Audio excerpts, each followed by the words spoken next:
Welcome to, what are we calling this, Cole?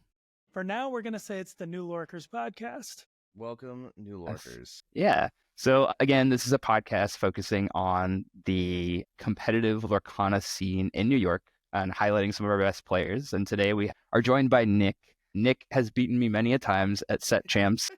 And we have not actually crossed paths in a whole set. So it's been a while. He is a pretty good Blurple player. So I'll go ahead and toss it to him to have him introduce himself. He is the Blurple player of New York, just so everyone knows. I mean, we have some other people that dabble, but he is definitely the one who goes to set champs and picks up the mats like every time he goes. So it's definitely an honor to be in his presence. So yeah, sure. Why don't you go ahead and introduce yourself?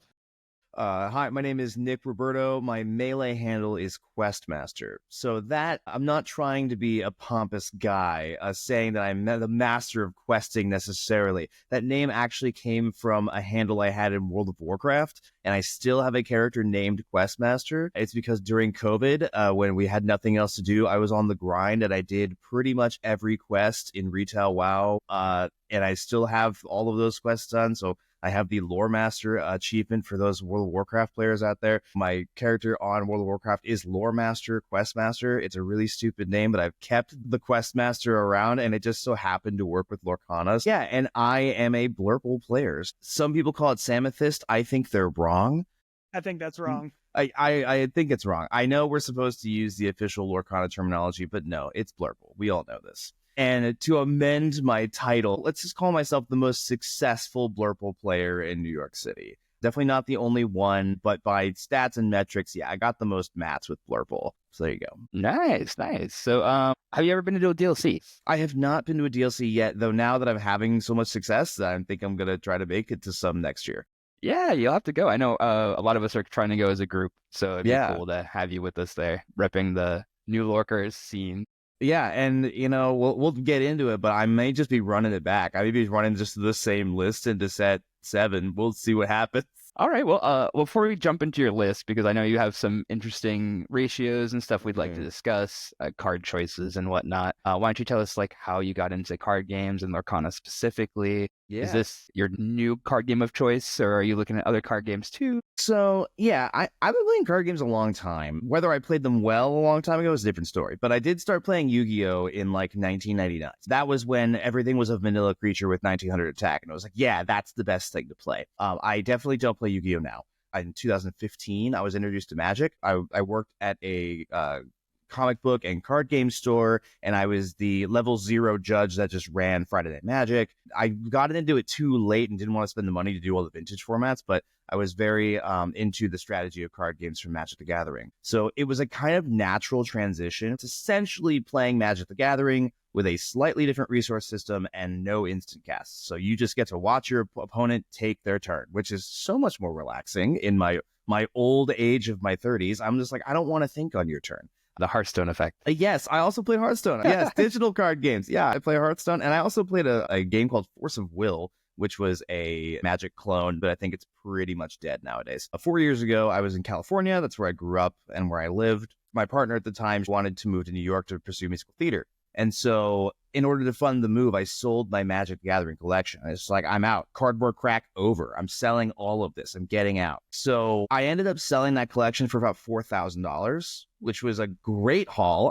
It was definitely not a full return on my investment, but it was a pretty good one. So that funded my entire move. And what then was your prize card of that collection? I don't know. I'm trying to remember for all those collectors out there in Magic. I did not have Black Lotuses. I did not have dual lands. I had none of that shit. I had Karn the Great Liberator. I had the Commander staple cards. I had shock lands and fetch lands before they reprinted them, and so they were selling for $20 a piece. And I just had a lot of that quality card stuff. My most expensive card was a Kaladesh Masterwork Painter's Servant, which for the Lorcana equivalent is the enchanted version of a card. And that card was so good in Magic that it was banned in pretty much every format. So they just reprinted it as fun art for a card you can't play. So that was my probably most expensive card. So I moved to New York in 2021. If I remember correctly, Lorcana came out in 2023, summer of 23. Yeah, it was revealed 2022, released 2023 in the fall. My partner is also a Disney adult. She's actually the one that said, let's go get some starter decks and play it. And she got me back into my cardboard crack addiction, and it's her fault. And I will say that live and recorded. I mean, I know you said you got $4,000 for your Magic collection. I was doing the math, and if I were to sell my Lorcana collection, I'd have somewhere around there too. Yeah, right? Like, problem it is just adds finding a up. buyer. Yeah, I was really lucky that one of my friends wanted everything. I gave him a good discount for it, and he took everything and paid cash. Okay, well, that's easy enough then.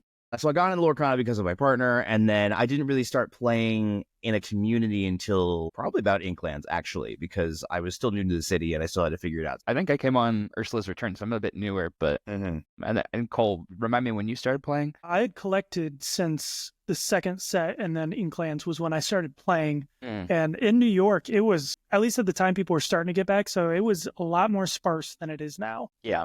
Definitely. Finding a place must have been really challenging back then. I'm a little spoiled because I joined right when it was like at its height. So it was very easy to find places to play.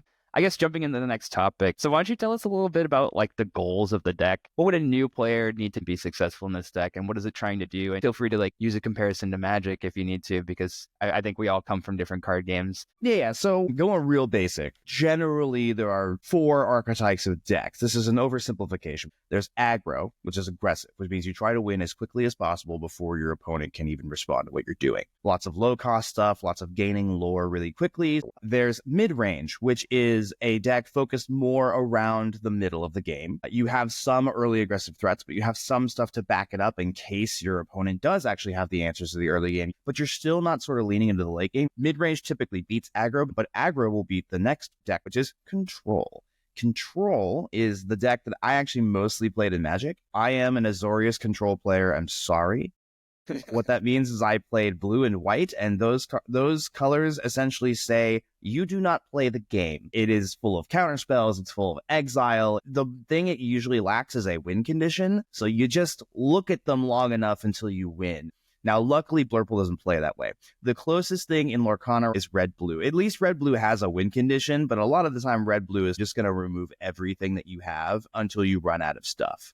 And that's essentially what a control deck is trying to do. And the last one is combo. We haven't seen a combo deck yet. They haven't printed enough stuff to make a really, really good combo that wins you the game. So in Magic, because the game is, 30 years old or whatever it is now, there are a lot of cards that actually result in infinite triggers. Oftentimes that's exploitable to do infinite damage or make infinite creatures or make infinite health, things like that. In Lorcana, the closest thing is probably this blue-green deck where you're just trying to bounce everything into someone's hand and then discard their whole hand. While it doesn't win you the game, it definitely sets you up to win the game. It's not good, but we do have Beast Relentless and the Bayou.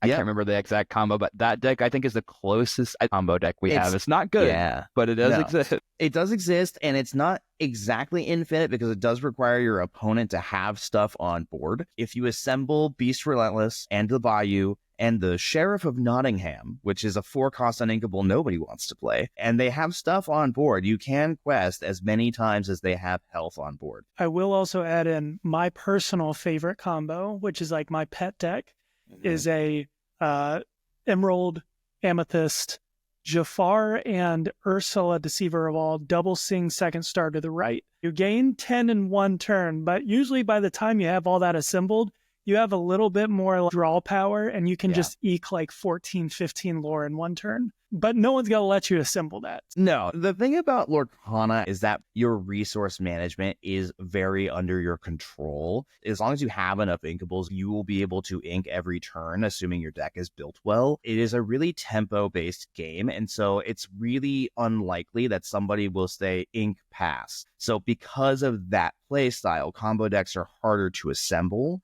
because your opponent is always able to do something. Because the resource management is good in the game. It's good. In Magic, mana screw or mana flood is if you accidentally draw too much of your land, or if you don't draw any, you just get to lose the game without even playing the game. It's very fun. Not. So I very much appreciate Lorcana's resource system. So where does Blurple fall in those 4 pillars to you? This is up for debate, but I would say it is a mid-range deck. If you want to try Blurple, this is the thing you need to know. Blurple loses if you lose the board. That is the most important thing.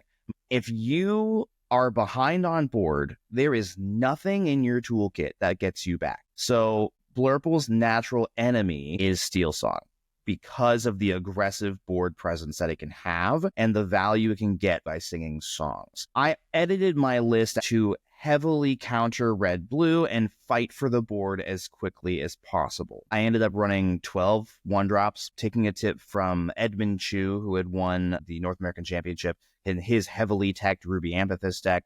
If you look at Ruby Amethyst decks, essentially it's 90% the same as a Blurple deck. The purple shell is exactly the same. Blue is only enhancing what you can do in purple. You just want to be able to play purple better, is essentially the deck. Because purple is kind of the most broken color on its own. It's got everything. It's got removal, it's got exert, it's got draw power, it's got big stuff. You can recur all of your enters play effects. It's an incredible color, and blue just allows you to play all that stuff faster. There is no blue prepared, so you gotta fight for board. But it's definitely a mid-range deck. The best matchup, I think, is purple steel or purple green. While Cole's pulling that up, why don't you go ahead and talk about how did your deck do overall in set champs? Yeah, so I played in 3 set champs. I would have played more, but I just didn't have the time and didn't want to spend any more money going to the tournaments. As you can see from this list, it's actually really top heavy. If you are a Blurple player, you're probably looking at this being like, well, this guy didn't invent anything new.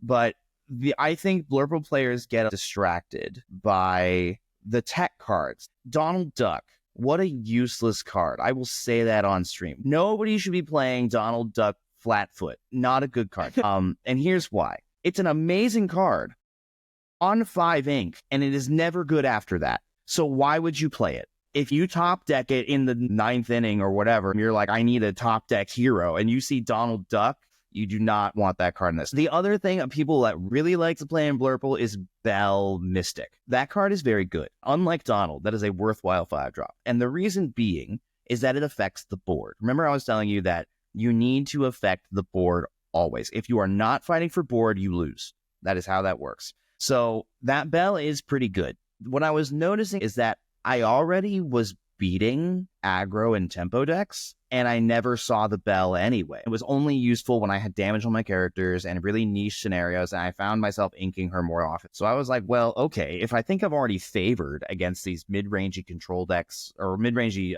tempo decks, like purple steel, green, purple, diggy hole, if I'm already winning those matchups, then why do I need extra tech toward those matchups? So I chose to take out the Donalds, I took out the Bells. At one point, I was running blue Cusco to deal with locations, but we also have tons of rush and ways to bounce crab and deal with locations. Do I really need this 1 or 2 of Cusco? Not really. So I took all of those out. I threw in another Hades, let it go, in the libraries. I'm just going to heavily tech for red-blue because if I can beat red-blue, then I can probably beat anybody in top 8. Because if you look at all these tournaments, all the top 8 players were like Steel Song players and Red-Blue players. Those were the flavors of the set. Steel Song is my worst matchup, so I'm just going to take my beats if it's Steel Song Classic. If it's Diggy, I got it. But if it's Steel Song Classic, I'm probably just going to lose that. And teching for it probably isn't the smartest thing to do. Again, taking that advice from Edmund Chu, like he built a Ruby Amethyst deck entirely to beat Red-Blue. And he got through Swiss, and then he played only red-blue players pretty much. That's exactly what happened in my games, too. I went to a 24-player tournament, which I think was the highest attended tournament in New York City at the time, and Hex West.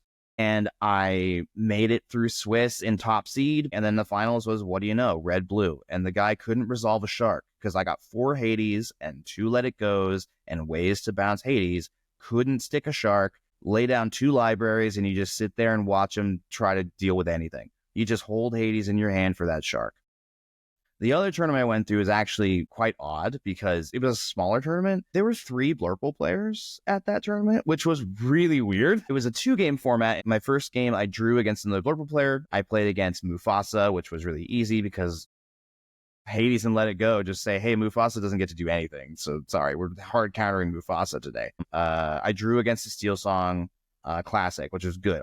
Was that 2-game format in New York or was that in New Jersey? No, it was at the Uncommons. It was in New York. Oh, okay. I haven't seen very many stores running the 2-game format, at least in the city. Yeah, I think the Uncommons is the only place that I know of that's running 2-game format. In the 24-player tournament I described earlier, it was a best of 3 the whole time.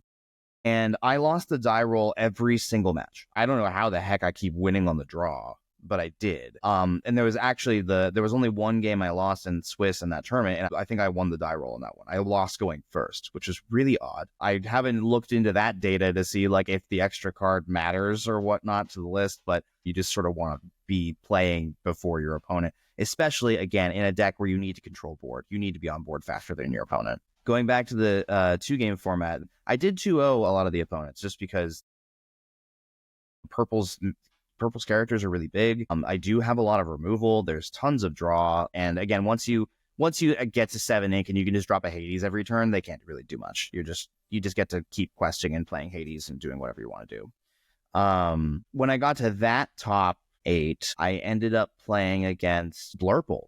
I had a mirror match for the finals, and it was Blurple v. Blurple. And luckily, I was higher seeded because I got to go first, because I think that matchup just came down to who played first. But I have to say, he did lose playing Donald Flatfoot. All right. He was playing Donald, and I was like, what are you doing? After we were done, we were joking around. I think our decks were only 9 cards different.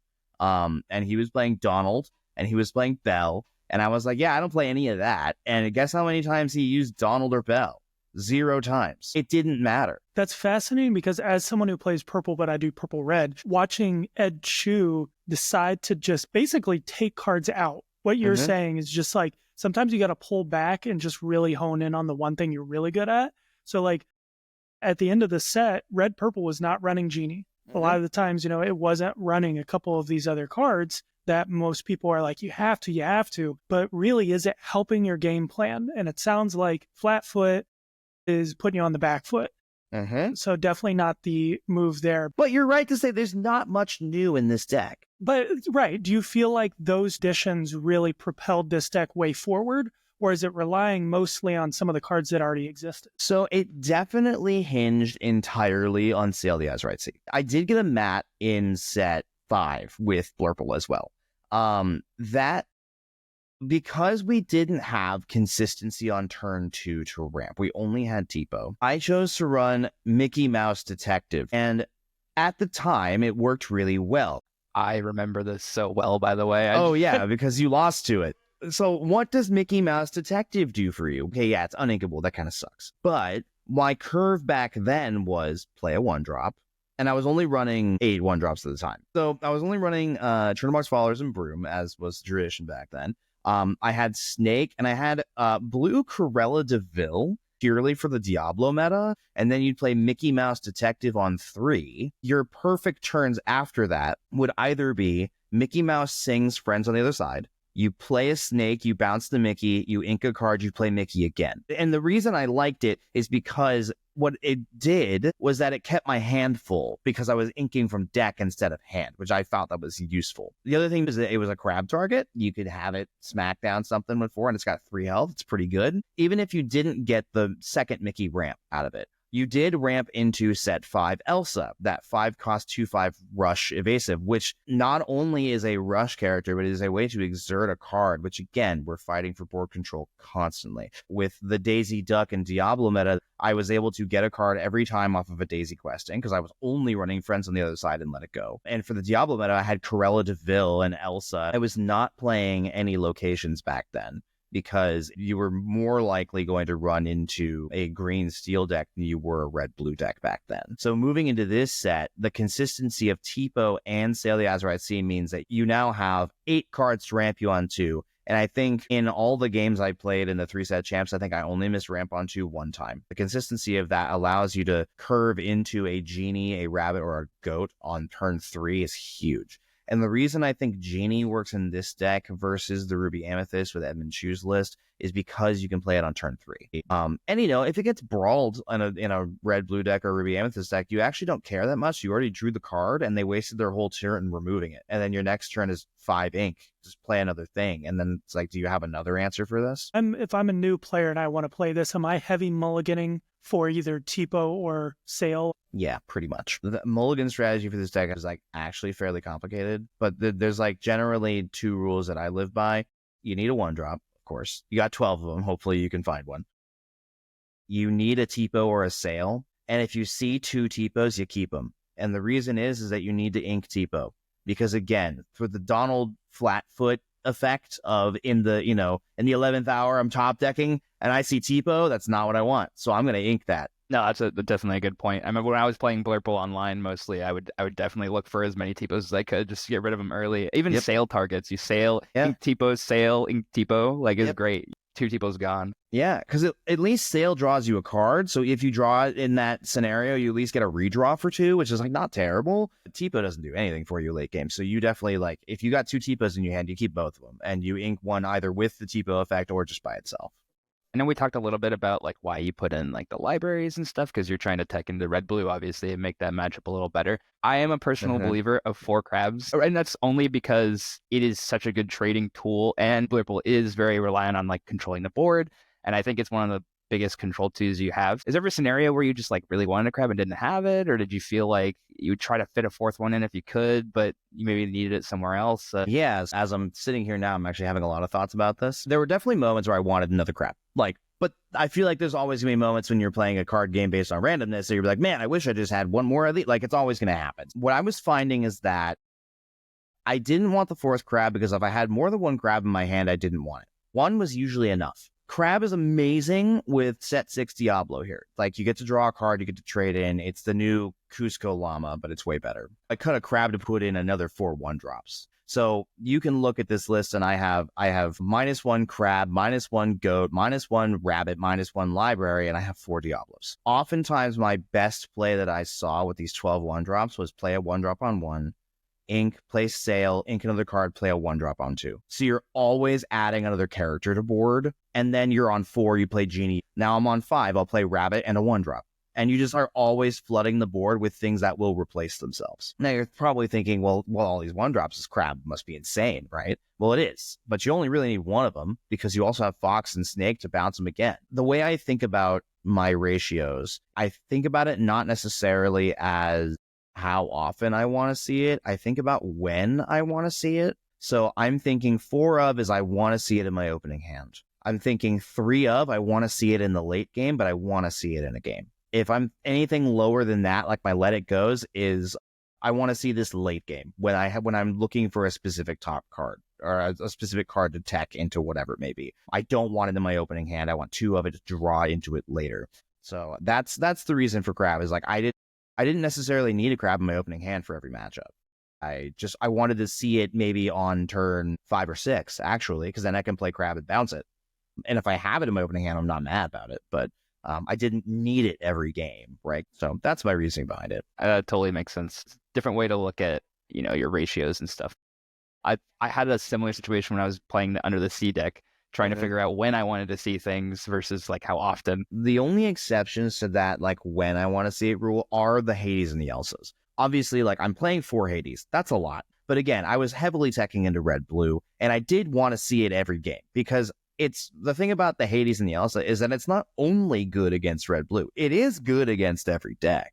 Now, of course, you're going to mulligan it away, hopefully. But, if you draw it on that 7-ink curve, you are very happy to be like, great, Hades. I had one person say like, oh, you're just asking to brick with that many high cost uninkables. Well, T-Po can fix that. I have definitely had some games where I have Sail and I have T-Po, but I'm holding 2 Hades and an Elsa. Well, this is a T-Po game. Luckily, it's like there are outs for any given scenario with this list. In the mirror match Blurple game that I had in my last match, I know that Blurple loses when you lose board. So I chose to ink my friends on the other side and ink on my draw, and I just played every 1-drop I had. And I was like, great, I have 6 characters on board on turn 3. What are you going to do about it? I like top decked a library later on. I was like, great, I can now draw off of every single one of these 1-drops. And I can just keep flooding the board, and I know Blurple can't do anything about it. So there's that route too, where like even though you have the Hades and the Elsas in here, you can choose to just play out all 12 of your 1-drops too. You had alluded earlier in the episode that you don't think you're going to be adding any new cards from set 7, but if you had to, disregard, it would go to 64 or 62 cards. But if you had to slot a card in there somewhere, what would it be? Although I really wanted any of the Blurple dual cards to be good, they're not. So Sven is a worse Elsa, right? So like I agree with that. Sven's got 1 more health. Great. He gives someone -3 attack. Awesome. Trades great. What do you lose for that? Well, you lose the ability to exert. You lose evasive. And the exert thing is a huge deal. And also, you think about it, what is 2 damage going to take out that's going to be useful? It's not like you're playing Sven and then running yourself into like Tamatoa and be like, yeah, got him. It doesn't even kill Daisy. At the very least, an Elsa can exert a character you don't want to quest, and you can take it out before your opponent can do something with it. I don't think I want to add any more 5-cost stuff because, again, like I'm focusing on filling in the curve with the 12 1-drops and staying on board or whatever. So I want to keep my curve as low as possible. So Sven's out for me. Sorry, Sven lovers. The Elsa and Anna Blurple dual stuff, the Elsa's all inkable at the 7-cost slot when Hades just removes something. Like, you might as well just remove something with Hades. The things that did stick with me, there's a 4-cost Pain that is like a mini Bell Mystic.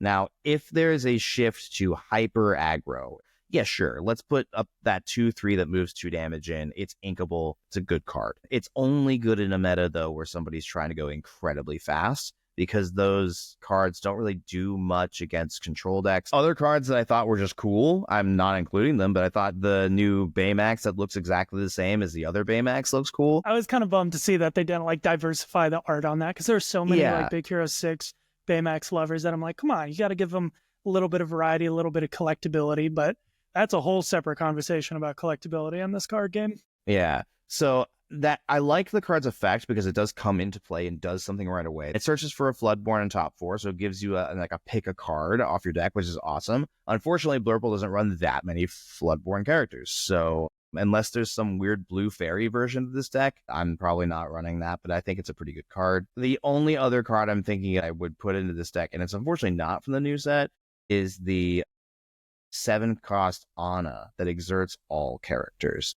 And that's, again, if like big aggro go wide strategies are the thing. Unfortunately, if we're going by the tenets that I sort of set out for myself, which is I lose the game by losing board, and you look at all the cards from this new set, they all are kind of hit the board and don't affect the board in a way that I want to. Everything I'm doing in this deck is to either ramp or affect the board immediately. So unfortunately, I don't think I'm going to be adding any cards from the new set. I do agree with you for the most part. There's one card that I think is decent on its own.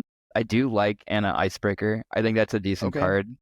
Only because it does do something. It's conditional, but it does prevent something from untapping next turn, which I think is important. And then you can also use it as a mini crab. You know, if you quest, give you support, bounce it. I think it could be good as like a one of a maybe tech card. I'm willing to try it. But yeah, it is conditional that it does something when it hits the board, so I can understand maybe not wanting to play it. Correct me if I'm wrong. The condition is if you have an Elsa in play, something doesn't ready, right?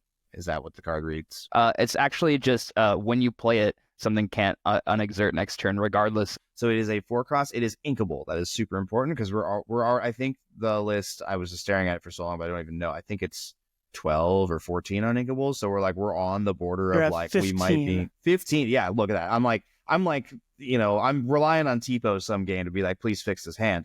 So having more inkable options is a great thing. The problem I have with this card is twofold. One, it's a 2/3. And I know it's stupid to say dies to Brawl or dies to Medusa, but it does. And that matters to me. The reason I play Genie and I don't care about it dying to Brawl or Medusa is that it already drew me a card. You could say, look, it's going to do the thing. Chosen character can't ready. Well, great. What is that going to do for me on 4 ink? What is the biggest thing that I'm hoping they're not going to ready up again? Is it anything a Fox won't take care of? Yeah, you're right. A Fox would take care of it. But it's a cool card. I mean, I like it a lot. There's promos of it. It'll be shiny. The other thing about it, too, is that it doesn't help you against unexerted characters. You might as well just draw another card and like get into the board. So when if you play a Genie instead of this, you have a character that trades into Piglet next turn. I have the one case where it could be better. All right, here we go. Here's the one case. Bring it on. If Ursula double sings that resist 2 card on herself, you cannot trade into it with Fox. So if Green Stealer becomes meta again, keeping it tapped and then hitting it next turn is actually decent. If that's the meta we're in, I think we have a completely different conversation on our hands. Yeah, that's true. You did mention that playing the Floodborn Anna would be interesting. And of all the other Annas, I feel like this would be the only viable one. However, to your point, playing this on 4 ink or turn 3 or God forbid turn 4, that does not feel great. Really what I'm looking at too is that like, where could I make room in this deck? Like, what are the worst cards in my list right now? And I would argue my worst cards, controversial, but my worst cards are Goat and Rabbit. I would say those are the worst cards in the deck. Goat is good for closing out games. Rabbit? Yeah, I know. Dude, go ahead. Share I your know. Goat. I understand the Goat. I want to hear the Rabbit. Goat is, of course, situational where, like, yeah, I'm going to win my red-blue games by bouncing Goat and having library and just protecting the library. Sure, we know this.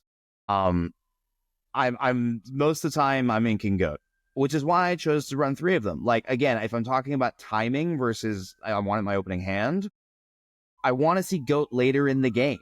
Now, Rabbit, it draws you a bunch of cards. It can sing Friends on the Other Side.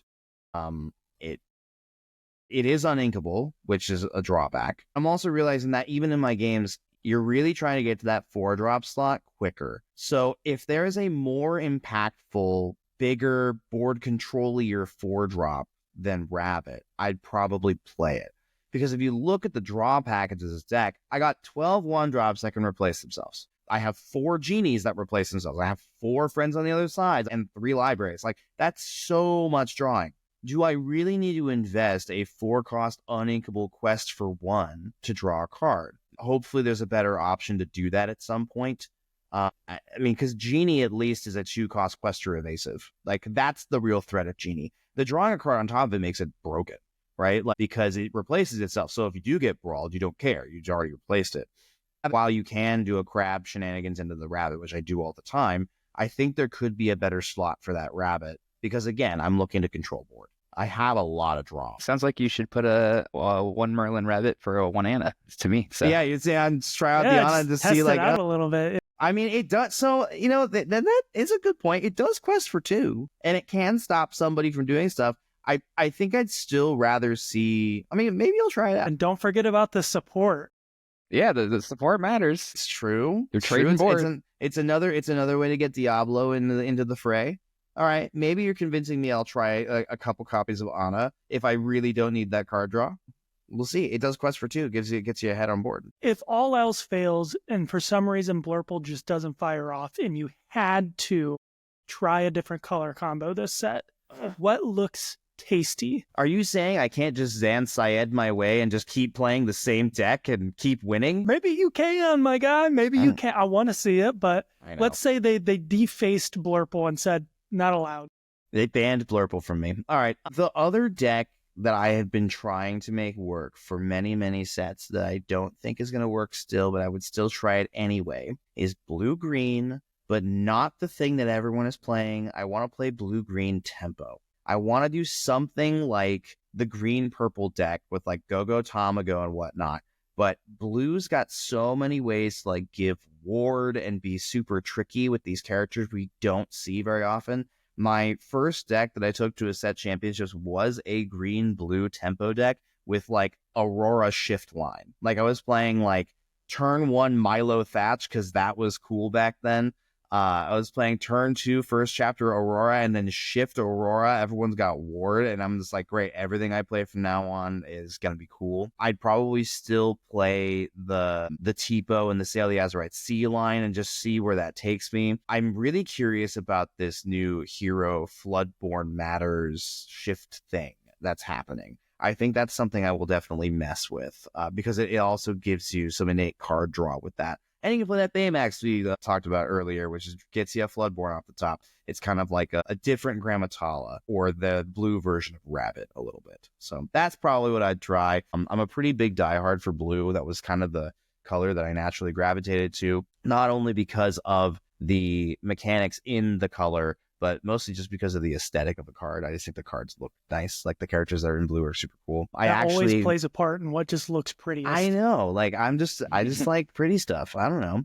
But yeah, I always hated items. And so I've been really disappointed every set when there's like, here's 7 more blue items. I'm like, I don't want to do that. Yeah, sorry to tell you, that's kind of what they do. That's kind of what they do. So I like really want to find a way to make blue not item centric.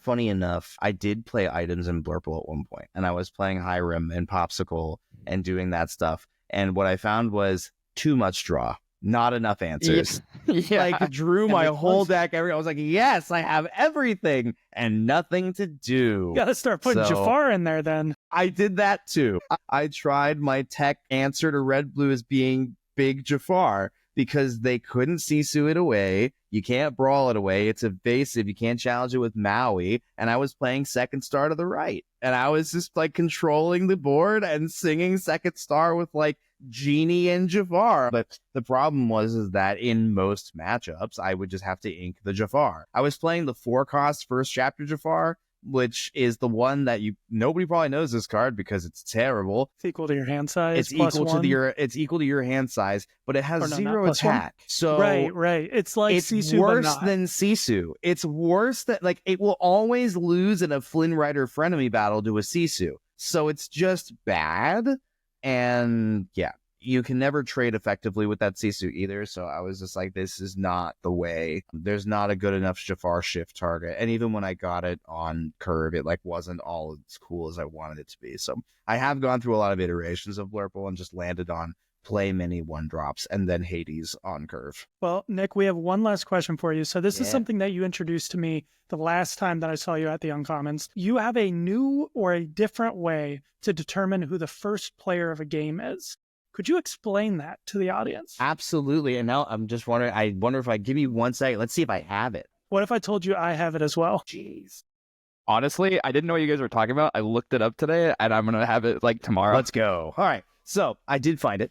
If you got it on screen, that'd be better, but I do just have the cards But yeah, here. I can get those too. So there is a thing in some unset in Magic, and an unset in Magic was like a set that Wizards of the Coast printed that was never planned on being playable. It was just for fun. And they were named things like Unglued and Unhinged and whatever it may be. And they had mechanics that were absolutely absurd and that you would never allow in a game. Like, if you play this card, like throw a card across the room and however far you threw it, draw that many cards in inches, or what, like random mechanics that shouldn't exist, right? And in one of those sets, they created 3 cards called Rock Lobster, Scissors Lizard, and Paper Tiger. Now, you use those to play rock, paper, scissors, and the cards themselves banished the other card that it should banish in the game. So Rock Lobster banishes Paper Tiger, and Paper Tiger banishes whatever it may be. So I found some art in Lorcana that can mirror that kind of thing. So we have, for rock, we have Avalanche. For paper, we have Sign the Scroll. And for scissors, we have Mickey Mouse, Brave Little Tailor, who's holding a pair of scissors. So if you're like me and you lose die rolls all the time, I choose this instead.